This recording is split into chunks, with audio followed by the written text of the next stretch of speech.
Isa sa hot topics na napag-usapan nina Ogie Diaz, at co-hosts na sina Mama Loy at Ate Marena, ang tungkol sa isinampang kaso ng social media broadcasters sa magjowa, at hosts ng It's Showtime, na sina Vice Ganda at Ayon Perez, kaugnay pa rin ng ICE issue, sa segment na Isip Bata, at bilang pagsuporta umano sa hakbang ng Movie and Television Review and Classification Board o MTRCB laban sa kanila. Para kay Ogie, sa totoo lang daw, ngayon lang daw niya narinig na may kapisanan ng mga social media broadcasters sa Pilipinas, kaya nagulat din siya sa mga nangyari. Biro pa nga ni Ogie, ay tila nagtatampo siya sa kapisanan, dahil ang tagal na raw nila sa vlogging, ay hindi man lamang sila inalok na maging miyembro. Tanong ni Ogie sa samahan ay kung simula raw ba nang maitatag ito, mayroon na bang naparusahang mga trolls, na nagkakalat ng maling impormasyon, at nambabash sa social media.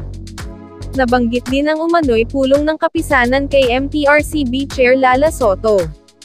Dahil dito, ay nadagdagan ang pambabash sa kanya, lalo na't kainitan pa rin ng issue hinggil sa suspension ng It's Showtime.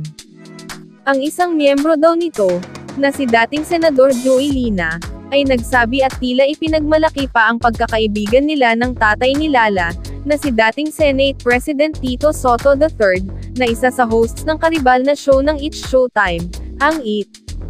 Tila na-connect the dot daw ito ng mga netizen, kaya kasamang nababash ang dating senador. Para kay Ogie, kawawa naman daw si Tito Sen, dahil sa pangmamali siya ng mga netizen, at pilit na iniuugnay sa naganap na desisyon ng MTRCB sa noontime program, gayon din sa pagsasampa ng kaso ng SOCMED broadcasters, laban sa magjuwang Vice Ganda, at Ayon Perez.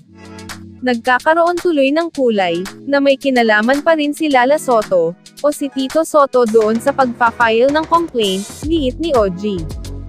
Samantala, wala pang tugon, reaksyon, o pahayag ang kampo ni Tito Soto kaugnay nito.